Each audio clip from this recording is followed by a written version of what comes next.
Hey guys, I have a new phone, I swear. It has all these new settings and options. I just wanted to uh, look at this in the last of the sunlight, my knitting that I've been doing. So I've spun wool, as some of you may know. Okay, I have several spinning wheels and spindles, and I'm all about the fleeces and the fibers. And recently, so probably in November somewhere, I got a really dark, really dirty also fleece in the house, and one of the results is actually this thread here. So I'm kind of hoping that you can see a little bit of it in the sun, where this has a lot of red silk incorporated as well, which hence I hope you can see some of that. Anyway, I'm knitting myself a huge scarf, or us a huge scarf, for whoever wants to use it at a particular point. And I'm putting I finished the knitting part, so it goes from the really dark color setting over this side. It goes over like this transition with the sort of stripes of different colors in there, with they're actually different threads with different fibers incorporated, different types of sheep's wool and silks and whatnot. And this is white sheep's wool with colors in and a couple of darker stripes. So I just wanted to show this is what I've been doing, okay? And it's kind of symbolic for a lot of the things in my life recently. Also, the sun is in my face right now, but it's sinking fast. So it is like what, 2 and 2:20 in the afternoon or something like that. Okay, I forgot to breathe. The sun will be fading away, and then the whole of the lighting situation will be a little more like this, but more normal. Okay. Last cup of tea. So I wanted to really try to put into words what I've been doing. Also, not everything, because I know I completely overdo it with the sharing of all the dimensions and all the energy work and it has been really complicated. I've had a couple of, look, those moments in life where you're just suddenly confronted with, back history of things and things I thought I'd left behind work wise, from back in the day. And it just came back to us. And we didn't even have to deal with that much of it wasn't like I just needed to answer a couple of questions for somebody, but there's been repercussions, and it's meant a lot of grief, really realizing how,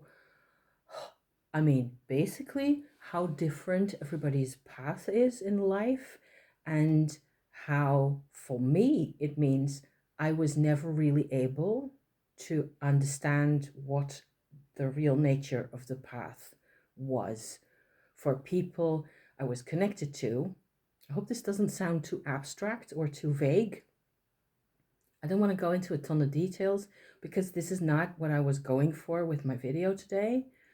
It's just I was shocked at how different people's paths are, and how it turns out you never really know, even if the things are said in a particular way and are given to you in a particular way, you always accept or take on board, yes, take on board what you can work with yourself, which you understand. It makes sense. It's just very limited, and that has been a bit of a hassle. And anyway, we got back from our little Christmas trip that we took at the end of December, actually for the solstice and Christmas, so the 21st to the 27th or so.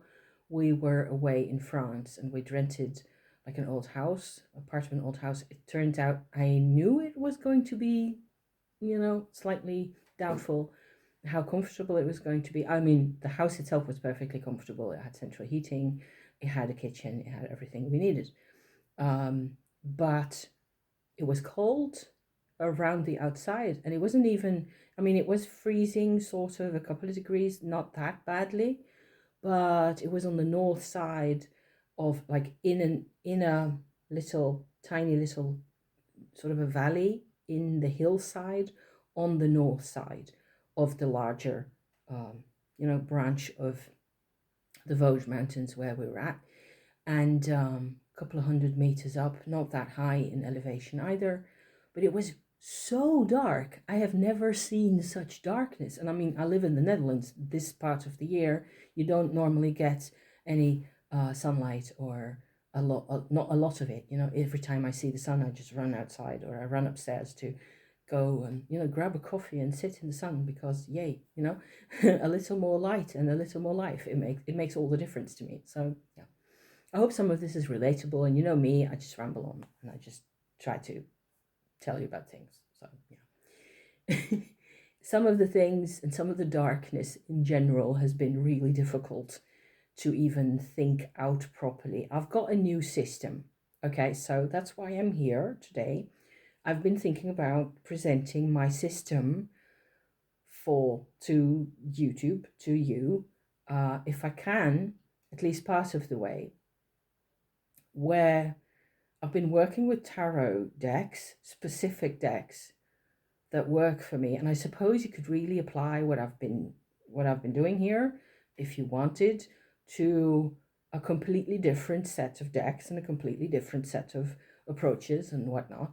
And maybe it always works this way. To me, this is whole rather new, and it's also very sort of deeply helpful for me, which is why I'm sharing it, because I've been working with the Travis McHenry decks, the Occult Tarot, and recently the Angel Tarot has been coming into my practice, sort of intermittently and on and off, in combination with so-called regular tarot decks. And I would just love to make content that shows why this is really, why it's powerful, why it attracts some people. Some people are really drawn to this kind of stuff, whether it's the angels or the Goetia and the demons, or both, or all of it, and there's a whole massive big mountain of research that you could do, which could also be satisfying and entertaining and or useful and helpful in all sorts of ways. And it just depends on who you are and what you need. Okay, so this is my way, and I'm going to sort of put in a nutshell, hopefully not too big of a nutshell, because yada yada. But recently I've been having like these interesting sort of processes happening, and on my channel, so introductory note here, on my channel I have talked about my inner heat practice, which is a meditation / energy work practice that I do all the time. This is my 6th year, just finished actually. I'm going into my 7th year around about now, with the tumo. The tumo is a Tibetan term about that refers to this particular type of, it's actually kind of like a Kundalini yoga, where what you do is what's different than any other Kundalini yoga. It's actually really easy to do, but then you have to deal with things in your life. Okay, so I suppose that 99% of the time, when people are really sort of hesitant to talk about Kundalini yoga that actually works and that transforms you, or Tantra for that matter, which is kind of a parallel path that uses the same energies, okay? People are really hesitant.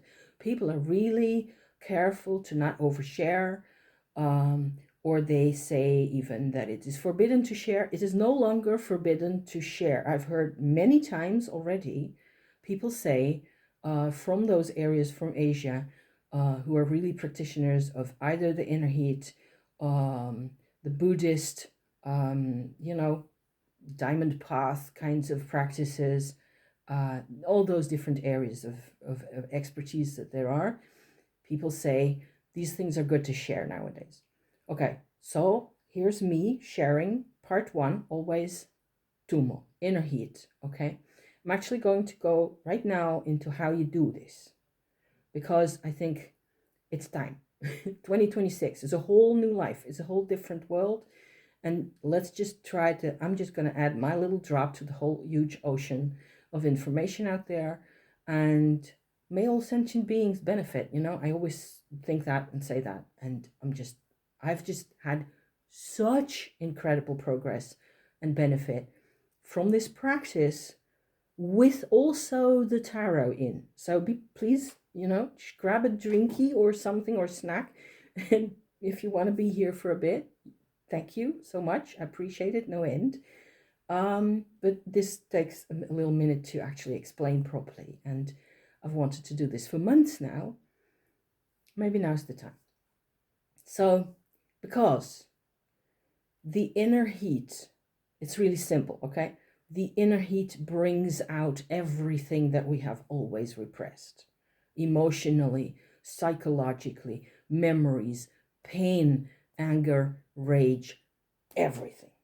The inner heat, the Kundalini energy, when you put it into your body the way that I will explain in just another little minute, how to do it, and I've explained it before, so it's not like I've never done this before.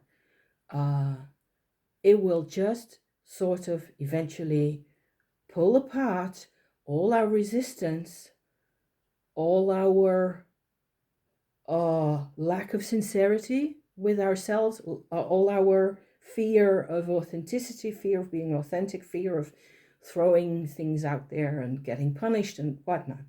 Just my scenario, but there's, I don't know how many scenarios out there that you could have. So that's the caveat. This is the only real danger or problem that there is with Kundalini Yoga, is it will tear you apart to the extent that what you get left with is the real you, and maybe a whole lot of pain and a whole lot of reactivity and a whole lot of why didn't I blah, or maybe I should have blah, beating yourself up, nar, on and on. The reactivity, the narcissism, the oh my God, if only, blah, and the fear and the all of it, it comes out in the open. So if then what you need is a system, or some kind of, maybe some people don't need a system. I like to have a system to keep track of how and why things affect me in a particular way. When they affect me, what can I do about it? And as the years go by, I get better at this. So first, the method to practice inner heat in the way I do it. The one thing you have to know is that there is your root chakra, your root area between, basically between your buttocks, okay, or in the underneath there, where the Shakti energy comes into your body out of the earth. You can feel that if you're relaxed enough. Sometimes you just have to take some time to figure out what that feels like. I like to give people an image of sitting on a very hot stone. Just imagine you're relaxed, you're breathing, whatever you do to give yourself some relaxed time, and you feel like you're sitting, you're imagining, you're just visualizing you're sitting on a hot stone, maybe, comfortably, as comfortable as possible. There will be, at some point, if you practice this a little bit, a sensation of heat coming into your undercarriage there, in your the underneath regions of your belly and your bottom. That's part one. Part two is that there are 3 basic levels that inner heat practice works with, that are called dantians in Chinese medicine and Chinese martial arts and Tai Chi, Wushu and all those kinds of approaches, okay? They sit, dantian 1, at the hip bones, dantian 2, around the sort of the bottommost level of your rib cage, on top of your stomach right there. And number 3, in here around the level of the ears inside your skull. You cannot see them physically. You cannot take a body anatomically apart and point, that's the dantian. It is a energy level, a change up position in the body, where if you pull or invite the heat that comes out of the sitting on the hot stone approach, okay, out of the earth into your root chakra, and then to the first dantian in the hip bones, between the hip bones, and you ask it to sit. You ask yourself to be, what do you call that? Present, if you like, at that area for a while, to as long as possible, to keep the energies in the lower belly at first. Then what happens is that the energy activates that first dantian in a way, because you're present, because you're concentrating, in a way that doesn't really happen naturally, except like maybe very low grade. You know, there's always a really low. In a healthy body, more or less healthy body, I think there's always some of that kind of activity. But what inner heat is an activated first dantian, okay? There's no other word but dantian for that. So I'll just keep calling them dantians because that's the name for the thing, okay? So at some point, for me, this took like a week or so of a couple of days coming back to the same, maybe 2-3 times, I don't know, and I'd read in several areas on Wikipedia, among other things. Feel free to go and read up if you want on Wikipedia or elsewhere. There's the 5 Yogas of Naropa book by Glenn Mullen that I really recommend, that has these little really tiny nutshells of this information. That's where I got it. It's no more than this. However, small method, small approach, you would think, big results. And the change to your life energy from activating the first dantian is kind of, you have changed the path of your life right away. You won't maybe feel it. It depends on what you put into it.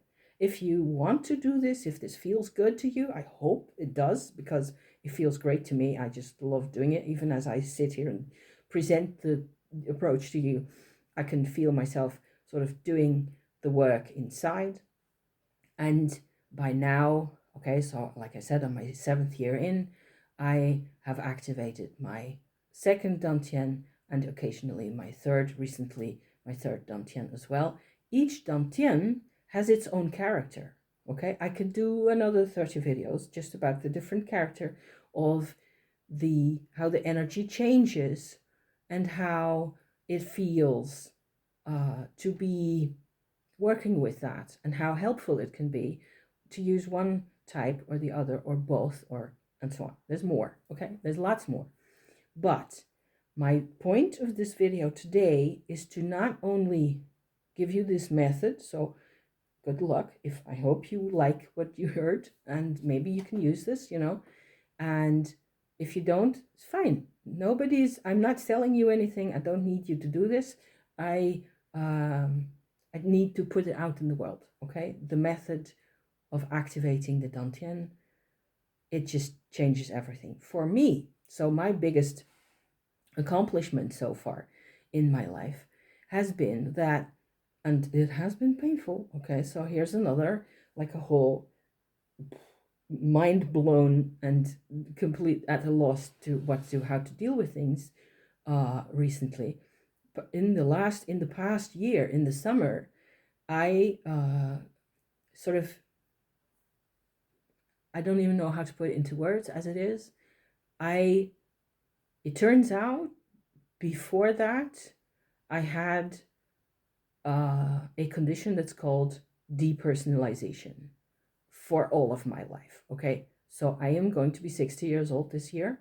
So for 59 years, for all of my life, more or less, I basically wasn't truly self-connected to my life. I had too much trauma. I had too much going on. So this reconnecting in here, especially in the chakras in your heart area, but also in the organs, into actual lungs, in the back, here before my spine, there has been a massive lot of work that I all had to do myself. But I know each time by now, each time I put the effort in, each time I go for it, I know, I trust in this energy. It's my energy. I know this is going to help me. So with this energy, with this combination of energies that you end up carrying around with you, you have excellent medicine. It is the best medicine for anything that you carry around with you, any problem that you carry, that you bring into your life that you don't know what to do with, like constant headaches or constant neuralgia, or these are really difficult to deal with. And I'm not saying it's easy, but there's always hope with inner heat. For me, at least, this has been incredibly helpful, and with I use it every day. So I come back to this every day. So there's the positive side of how it's medicine and how it can help you eventually, remove blockages and restore the original power that you should have in your body, that belongs to you really, that maybe for whatever reason, it got scared out of you. The power is ours, I believe, but it got scared out of us for good reason. And to rebuild the power is possible with inner heat. It really is possible, 1 millimeter at a time. It takes forever, but while you're doing it, you just feel like you're on the right track. At least I do. So that's all that side. The other side is that I find it really helpful to have systems like the tarot. Okay, so we're back into with cards. Let me see how far along I am. It says 22 minutes. Actually did all that in 22 minutes. I can do this. Okay. Cards, okay? So I have 2 decks that came into my practice actually way after I started on demonology, okay? Because I was drawn to it. In 2023, somewhere in the springtime, I ran across on YouTube, I suppose, invocations of demons, actually, like Asmodeus, Belial, Berith, Beelzebub, Lucifer, that kind of stuff. And I was drawn to it over and over, and especially Belial, okay? And I felt like this has got something to do with me. I have no idea. Turns out there's heaps of people working with this stuff, incredibly. And if you do a little research into these spirits, it turns out that a lot of them, in the basis of the descriptions, aren't negative or evil or wrongdoers at all. They bring science and astronomy and understanding of people and understanding of relationships, bring women and men closer together, and all those kinds of descriptions you get endlessly. So let me show you a bit of my stuff here that I've got. I've got a box. Look, my box. It says iceberg. Okay, probably Danish from the typology here. Danish vodka. I didn't know that existed. I just got a box because I can put my bags in with all my kit, because I have an angel science bag here, and I got a demon science bag, and it has a couple of decks in. So I've got all the decks together actually in this knitted, handcrafted, silly. There's my inner heat kundalini figure out of the earth, like that, see, with the sun, because the sun's always there. Do you know that there's a demon of the sun? It's so weird, special. I've done a lot of work with Sorat, the energy of the sun manifest in life in the earth. Oh, fabulous. Fabulous guy. Most of those guys I can connect with. So I have 2 channels that I recommend working with if you want this kind of approach, okay? What I'm doing is I'm in the middle of my energy work practice with the inner heat. And I have this sort of, I'm becoming more and more aware of, like, I'm in the middle of it's like the whole thing is a rainbow and I'm in the yellow band in the middle. That's my life, where I am aware of what I experience is all part of the yellow layer of the rainbow. And the demons, so Belial and whoever these guys are, you know, the Goetia spirits, there's one, boop, like that, with those weird looking bodies and character traits and descriptions. Here's another this one took quite a punch at some point. See, there's a whole description there. These are the decks, the Travis McHenry decks that I use. One, the Occult Tarot. The other, I was in the beginning of a sentence of something about something else, but this is number 2, the Angel cards, Angel Tarot cards. Really strange names like that, and lots of sigils, and this has to be like your, okay, Vasaria. It's actually a good connecting point here, because I will have something to say about Vasaria in a bit, because I connected to Vasaria. Oh yes, the way of, for me, of figuring out what this does. Okay, who are these guys? I had also bought the Fallen Angel oracle cards at one point, because they are the same spirits as the Occult Tarot, but they look a bit more colorful and sort of vibey, if you like.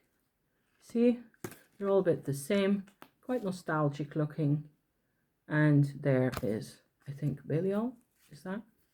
Yes. So it's very much a painting, very atmospheric. I love this. I think this is really beautiful as well, but it's completely different from this set. So I think they sort of complement each other, but they're actually so 95, 92-ish% the same list of spirits in this deck and in the Occult Tarot. Not completely the same, but mostly. So a lot of the sort of entities, maybe I should use the word entities a bit more instead of demons, because everybody's scared of demons, and I don't think it's helpful, you know. People talk about those terms all the time. There's 2 channels on YouTube that I use nowadays. One is called Satania. They do the chants for these Goetic spirits. I think they have all of these plus about 2,000. I don't know. They do, and this is a good example. Lirage. Okay. This is portrayed in this way. If you type this name in, and you type in Lirage and then N-E-N-N, you will more often than not get chants and invocations from Satania's channel. And then different versions, male versions, female versions, and shorter and longer ones. Lirage to me has been really helpful, because this is a 9 of Swords tarot reference. So all of these cards actually have tarot references also, which is relevant for my system, how I actually work with this, if I ever get to it. Maybe it'll be part 2, because it takes forever to explain. Lirage is shown on the card and in the history, in the culture, and in the literature in a particular way. There's one thing I've learned over those years, since starting in 23 on working with Belial. I figured out that the only thing I really need to worry about is how I actually experience the vibe coming off of the chant, off of the invocation myself. So I started doing what I call visits to the underworld with the cards, not at first just with the ends. I started painting them, my impressions, describing them. I made several little journals. Actually, I made a really pretty journal with all my little paintings and, little, sometimes really tiny little paintings of these impressions I got. So I really quickly abandon any information that's given here except for one or two details, because the chant, the invocation communicates something to me that I need to be doing, okay, that I need to be working on. And if I pull a card from this deck at one point, or if I pull a tarot card from what I've been doing lately, is I've just been pulling Rider-Waite tarot cards, like these very well known types of cards. This is the box of the Radiant Wise Spirit, tarot, like that. Then I can look up the cards I got in, especially in the Occult tarot, and if there's like one or two cards that are particularly important in the spread to me, like yesterday, for example, I had a 6 of coins come up and a 5 of wands, then I go to see what the card is in the Occult tarot, which spirit is connected according to Travis McHenry, okay, to that particular tarot position. Tarot, 5 of wands, 6 of pentacles, the tower, the star, all of those. Each of those has a tarot connection. So this is how you get into the system, and then working with, as I practice my inner heat, there's one more element, the third part, where you actually sort of get back to the inner heat practice through the work with the cards and the spirits and the visualizations and the chants and the creative work or whatever else may be happening, The secret to having a successful relationship with these guys is a Tibetan practice, again, that is called feeding your demons. And you share the inner heat that you have with this character that you've approached. And you have so much energy. You're alive. And so this is where it all comes together for me now, and which is how the angel connection with the other deck, okay, is just like a complete spread eagle. It's so different and so strange still, because I just started working with the angel tarot. I just got the deck like 10 days ago or so. But I'm figuring it out, because there's Satania, the channel with the chants for the demons. There's Sibylla Azarica, I hope I'm pronouncing that right, for angel invocations. So I have intel, okay? I have YouTube, yay, to give me intel where it's channeled in such a way that I can connect to what's happening and see what it means for me. I'm having a whale of a time doing this, which is why I just came out and have to share all this stuff, okay? And I'm just sort of in the middle of realizing that where I give life, inner heat and life energy to a spirit who is about vulnerability, for example, like Leraj just now, is for me everything to do about vulnerability.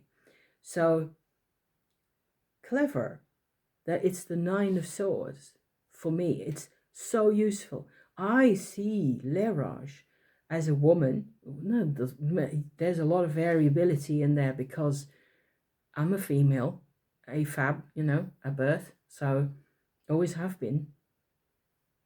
The a lot of the spirits for me will have a feminine version come up at some point. Asmodeus has come up as a feminine version as well. There's just depends on the day, and then they're different and all the time, it's normal. The weirdest things just get completely normal in this whole demonology business for me. L'Erage is about vulnerability, deep, bottom line, like skin vulnerability. And she has immense, she's like an older woman, a bit taller than me, a bit skinnier, and she has a lot of skin, and she can turn her skin. What she did in the end when I was listening to it, it's just so beautiful.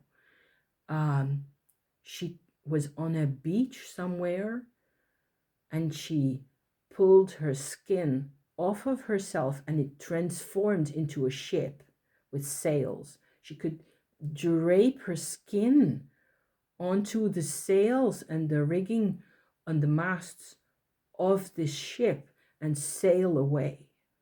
I thought that was like vulnerability becoming a superpower. Yes, please. I was like, oh, and it just happened, as I was listening to it, and I was interacting with this and giving her inner heat. I gave her inner heat, and it just blooms open. This whole person changes in front of your eyes, and you have to be prepared for miracles.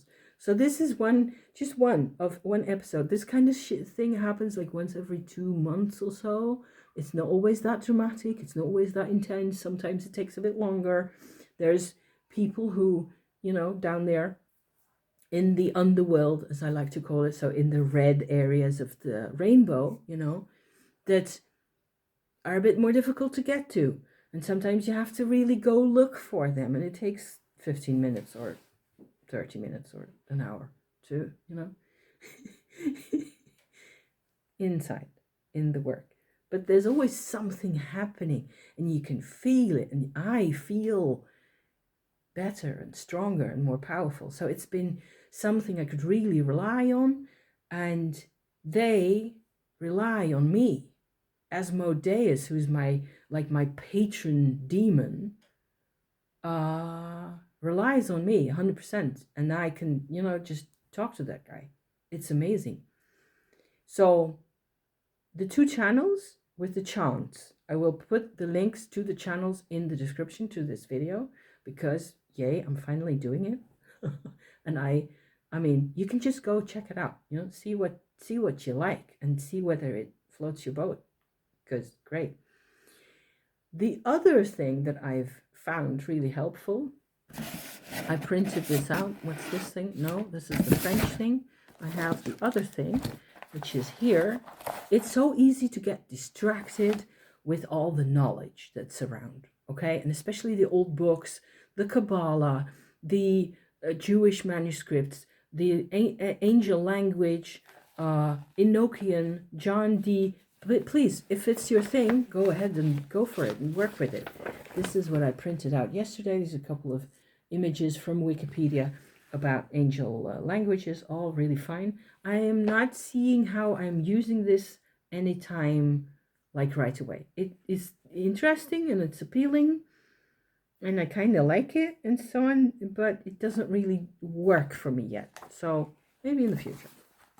But what I found really helpful is this thing here, which is on Wikipedia, list of angels in theology. So there's several lists of angels, okay, different pages on Wikipedia about lists of angels. You want the list of angels in theology, okay, because it has nearly, I think, everybody in this deck, the Angel Tarot, and each of these spirits, so this is Vasaria, my newly found sort of a patron angel. There's a whole system about the 3 angels that belong to your life that you can find in the booklet that accompanies the Angel Tarot. Please check that out. It's amazing. I find it really helpful. But according to this here, this is knowledge that is based off of Cornelius Agrippa's work. Okay, so maybe you already have that in your library, because then good job. Okay, where Vasaria in the tarot system here is the star. The star in the demon deck is not what is given here as the counterpart for Vasaria, okay, which is Asmodeus, which is my, family and legacy and heritage demon, that he's part of me, okay. I'm the things I can do because I'm sort of affiliated with Asmodeus, I suppose, I guess. According to this list, this is the angel I should be working with to sort of counterbalance or expand the possibilities that I already have with Asmodeus in my life as it is. It's just a piece of information that I'm putting out there in case it triggers, it goes off a light bulb in your brain. Oh, mine is, and that's where I need to be going. It has all the correspondences. This list has your correspondences. Also, there's a couple of others, lots of others here that are not in the deck. You just have to pick out the names that you want, okay? The system between, so those two counterparts, the angel and the goetic or otherwise spirit, they don't meet in the tarot, in the sense that the Vasaria angel I have here is the star, and the star card in the demon tarot is Gaap, is a completely different demon and has nothing to do with Asmodeus. So I don't know how Travis McHenry how he placed each of the lists into. He also gives you those decks that look like, where's the book? I have the booklet for the Angel Tarot here as well. You'll need some notebooks to get the thing, to keep the thing from blowing up in your hands, okay? Here's the booklet for the Angel Tarot. Great booklet. It has all the intro bits and the different, pages for every spirit with the hours for each and every one of them. The image is right there. Nice stuff. Great work. Love it. There's a particular approach in here. None of this, the order of the actual cards, the number of the cards in your booklet here, it's not tarot. It doesn't start with the Fool, the Magician, or any of those. So it's a complete, done over in a different way. I suppose it's the numbers that they're given in the list of angels in Cornelius Agrippa, I'm thinking, is probably where he got his order from. But you open your deck, you open your box the first time, what you get is the order of the list of angels or the list of demons, the Goetia list, So it's, I don't know how other people work with this stuff at all. I'm so curious. This is how I've been doing it. So I hope this is helpful. I'm gonna, this is 3/4 of an hour. That's quite enough. And I've sort of promised myself not to make too long videos anymore, but this material just needs time, okay, to explain. I need to explain to you why I'm doing things. Having a whale of a time. And the correspondences, the tarot correspondences are still very useful. I use my tarot, my Rider-Waite now, but it could be any other deck that I might use. I've been using a couple of other decks over the past year quite often, I will segue into the occult tarot very easily. I've done that 100 times already, like with Lerage or Asmodeus or Ouroboros or Dantalion, very familiar, by now. Let me show you a couple more. Here's Ouroboros. He's a horse. And cameo, there's the Fool. See? It's like a bird-like figure. And so on. So I hope this is helpful or useful if you're into this kind of stuff. It is worth working. It is worth digging into. I'm not saying you have to practice inner heat or Kundalini yoga or any of it to work with these cards. I don't think so. But I do think it goes back to practices that incorporated a lot more life force back in the day. So back in the day where, the repression from institutionalized religion became a thing more and more, with large scale institutionalized organizations, armies and countries and states and churches and all that became more and more like they felt that they had to streamline people's lives. Everybody had to fit into their little slot where they are, maybe this is recognizable to you. So thank you. If you've been here all this time, thank you very much for watching. I really appreciate it. I've hinted at 12 things and I don't think I've explained anything properly at all. So I hope it was still enjoyable to watch. Thank you for being here in this very new and exciting new year. I have a ton of snow, like I showed you before. I didn't think you could see any sparkles. Sparkles are beautiful. And the sun's out. I'm going to make me another cup of tea. So thank you so much for watching, you people. See you next time. Bye for now. Bye-bye.